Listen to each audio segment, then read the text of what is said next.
রাজনীতি এবং রাষ্ট্রীয় নেতৃত্বের যে চ্যালেঞ্জগুলো, এগুলো আমরা যারা বাংলাদেশে জন্ম নিয়েছি এবং এখানে বেড়ে উঠেছি, এখানে বসবাস করছি, এগুলো আমাদের চাইতে বেশি বোধহয় পৃথিবীর খুব কম দেশের মানুষই উপলব্ধি করতে পারছে যে আজকের পৃথিবী কি কি চ্যালেঞ্জের মধ্য দিয়ে তার সময়গুলো পার করছে। আমাদের এখানে ক্ষমতার অপব্যবহার এটা নিত্য নৈমিত্তিক ব্যাপার। সবাই আমরা ক্ষমতার দাপট দেখাতে অভ্যস্ত। একই সাথে শোষণ এবং অস্থিতিশীলতা, রাজনৈতিক অস্থিতিশীলতা, এটা যেন আমাদের আজ প্রায় 50 বছর ধরে আমাদের আষ্টে পৃষ্ঠে মনে হয় লেগে আছে। এটা থেকে কোনোভাবে আমরা যেন বের হয়ে উঠতে পারছি না। আমাদের দেশের বাইরেও গোটা বিশ্বে আজ নীরব শোষণ চলছে। হয়তো পৃথিবীর কোনো এক অঞ্চল যারা অঢেল খনিজ সম্পদের মালিক, তারা শোষিত হচ্ছে পৃথিবীর উন্নত দেশগুলো দ্বারায়।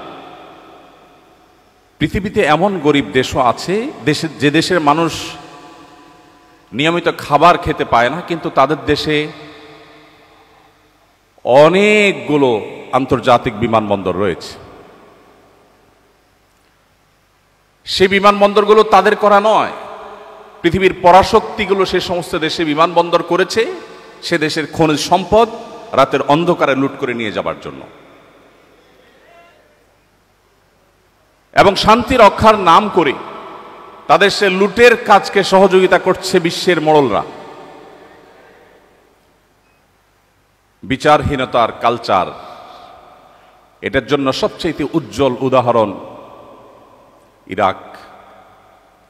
যেই ইরাকে মরণাস্ত্র, ধ্বংসাত্মক অস্ত্র থাকার অভিযোগে একটি দেশ শেষ করা হলো, শত সহস্র মাকে বিধবা করা হলো, হাজারো শিশুকে এতিম করা হলো, কিন্তু সেই তথাকথিত ধ্বংসাত্মক অস্ত্র পাওয়া যায়নি।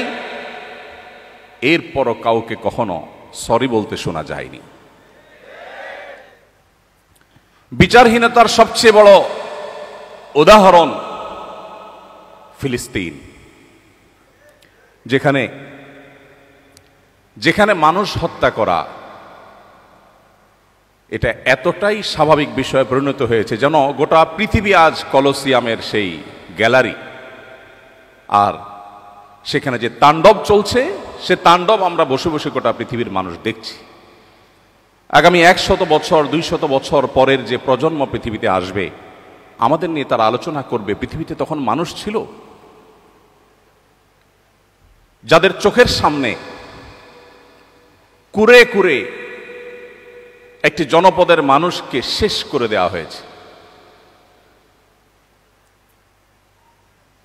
মায়ের সামনে, বাবার সামনে সন্তান না খেতে না খেতে শুকিয়ে কাঠ হয়ে মৃত্যুর জন্য প্রহর গুনছে। এই দৃশ্য মানব ইতিহাসের কখনো ইতিপূর্বে ঘটেছে এমনটি পাওয়া যায় না। মানবাধিকার লঙ্ঘনের যে হিড়িক আজকের পৃথিবীতে চলছে, একদিকে মানবাধিকার প্রতিষ্ঠার জিগির আমরা সারাক্ষণ শুনতে পাচ্ছি, আর অপরদিকে প্রতিনিয়ত মানবাধিকার লঙ্ঘন চলছে। ধর্মীয় সংঘাত, যুদ্ধের নামে গণহত্যা, কি নেই আজকের পৃথিবীর সংকটের তালিকায়। এর বিপরীতে আমরা যদি রাসূল করিম সাল্লাল্লাহু আলাইহি সাল্লামের সুন্নাহ এবং তার সে মহান আদর্শকে সামনে রাখি, আমরা দেখতে পাই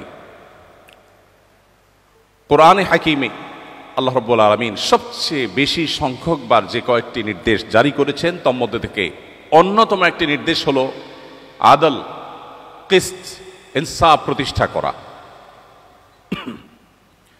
কোরআনে কারিমে শুধুমাত্র আদল শব্দটি বিভিন্নভাবে, এই মূলধাতু থেকে এই শব্দটি বিভিন্নভাবে কতবার ব্যবহৃত হয়েছে এ নিয়ে গবেষকদের মধ্যে নানাবিধ মত পাওয়া যায়। অনেকে বলছেন 27 বার, অনেকে বলছেন 29 বার, কমপক্ষে 19 বার। এর নিচে হওয়ার কোনো সম্ভাবনা না, বা কম হওয়ার কোনো সম্ভাবনা নেই। এর পাশাপাশি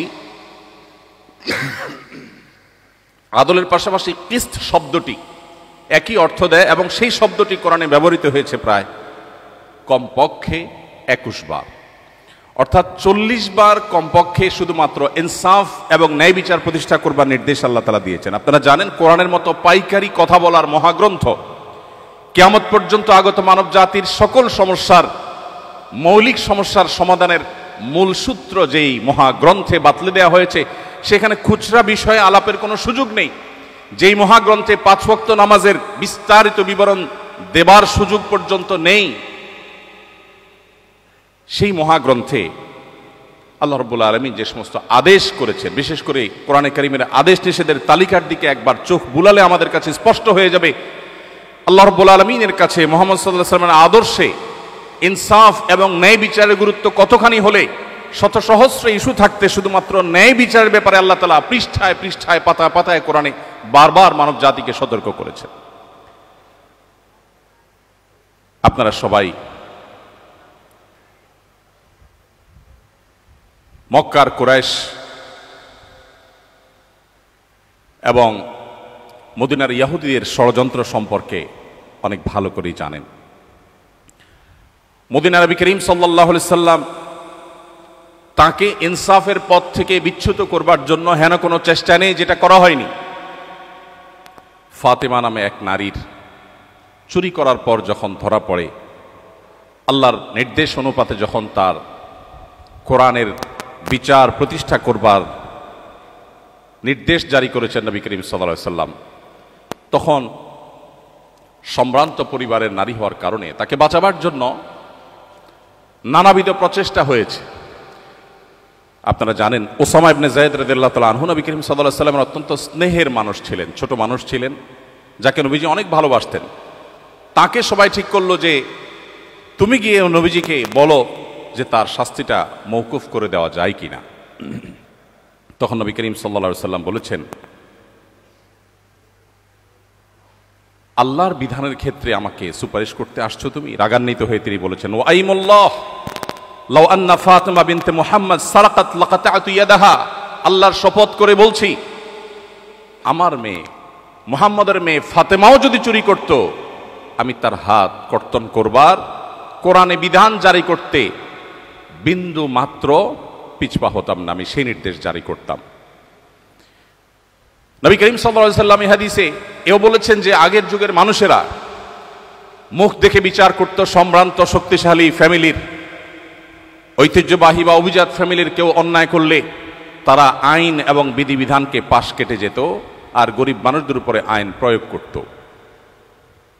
কিন্তু মুহাম্মদ সাল্লাল্লাহু আলাইহি সাল্লাম এসেছেন পৃথিবীকে ইনসাফ দিয়ে পরিপূর্ণ করতে। বিদায় হজের সেই ঘোষণা, নবী করিম সাল্লাল্লাহু আলাইহি সাল্লামের পৃথিবীতে মানুষে মানুষে ভেদাভেদ দূর করবার সেই ঐতিহাসিক ঘোষণা আজও আমাদের কানে বাজে। তিনি বলেছিলেন, আলা আলা আলা লা ফাদলা লি আরাবিয়্যিন আলা আজামি ওয়ালা লি আজামিয়্যিন আলা আরবি। আরব বিশ্বের মানুষদের আত্মসম্মান, আত্মমর্যাদা, বরং কোনো কোনো ক্ষেত্রে তাদের আত্ম অহংকার, এটা কোন পর্যায়ে যারা আরবে ছিলেন কিংবা আরাবিয়ানদেরকে যারা দেখেছেন তারা ভালো বলতে পারবেন। বিশেষ করে সেই সময়ের আরাবিয়ানরা যারা নন আরবদেরকে মানুষই মনে করত না, সেই সময়ের আরাবিয়ানদের বুকের উপর দাঁড়িয়ে, সেই সমাজের বুকের উপর দাঁড়িয়ে নবী করিম সাল্লাল্লাহু আলাইহি সাল্লাম ঘোষণা দিয়েছিলেন, আলা লা ফাদলা লি আরাবিয়্যিন আলা আজামি। জেনে রাখবে কোন আরাবিয়ানের, নন আরবের উপর কোনো শ্রেষ্ঠত্ব নেই। তুমি আরব হয়েছ বলে তোমার কোনো বিশেষ মর্যাদা নেই। মর্যাদা শুধুমাত্র তাকওয়ার বিচারেই ঠিক হবে, নির্ধারণ হবে। ইন্না আকরামাকুম ইনদাল্লাহি আতকাকুম। এভাবে প্রিয় নবী সাল্লাল্লাহু আলাইহি সাল্লাম পৃথিবীতে ইনসাফ, ন্যায় বিচার এবং অপশাসন, বিচারহীনতা, মুখ দেখে বিচারের এই কালচারকে তিনি এমনভাবে পরিবর্তন করেছেন যে আজকের পৃথিবীর কাছে সেটা সবচাইতে উজ্জ্বল উদাহরণ। সম্মানিত উপস্থিতি, নবী করিম সাল্লাল্লাহু আলাইহি ওয়াসাল্লাম তিনি আমাদের সমস্যার গোড়ায় হাত দিয়েছিলেন। আজ রাজনৈতিক ক্ষমতার যে অপব্যবহার গোটা বিশ্বব্যাপী চলছে, এটির গোড়ায় হাত দিয়ে তিনি সমাধান করবার চেষ্টা করেছেন। তিনি মানুষকে সে দর্শনের দীক্ষা দিয়েছেন, শিক্ষা দিয়েছেন, যেই দর্শনে বিশ্বাসী মানুষ কখনো তার রাজনৈতিক ক্ষমতার অপব্যবহার করতে পারে না। নবী করিম সাল্লাল্লাহু আলাইহি সাল্লাম আমাদেরকে শিক্ষা দিয়েছেন যে ইন্নাল্লাহ হুয়াল কাদির, আল্লাহ রাব্বুল আলামিন শুধুমাত্র কাদির, তিনি শুধুমাত্র সবকিছু করতে পারেন, সবকিছুর ক্ষমতা শুধুমাত্র তার নিয়ন্ত্রণে, আমরা তার দাস মাত্র, যেই হই না কেন। রাজনৈতিক ক্ষমতা এবং অন্য সকল ক্ষমতার উৎস যখন আল্লাহকে মানুষ স্বীকার করবে, তখন তার কাছে রাজনৈতিক দায়িত্ব এটা আমানত মনে হবে। তার কাছে আল্লাহর কাছে জবাবদিহিতার বোধ জাগ্রত হবে। আর আল্লাহর কাছে জবাবদিহিতার বোধ যদি জাগ্রত হয়, তাকে মনিটর করবার জন্য কোনো কিছুর প্রয়োজন হবে না। সেলফ মনিটরিং সিস্টেম দ্বারা সে নিজেকে সঠিক পথে ধরে রাখবে। আজকের পৃথিবী আজও যদি মুহাম্মদ সাল্লাল্লাহু আলাইহি সাল্লামের সেই জীবন দর্শনকে ধারণ করে, আজ যে সমস্যাগুলো আমরা দেখছি, এগুলোর সমাধানের পথ অনেক সহজেই তারা খুঁজে পাবে।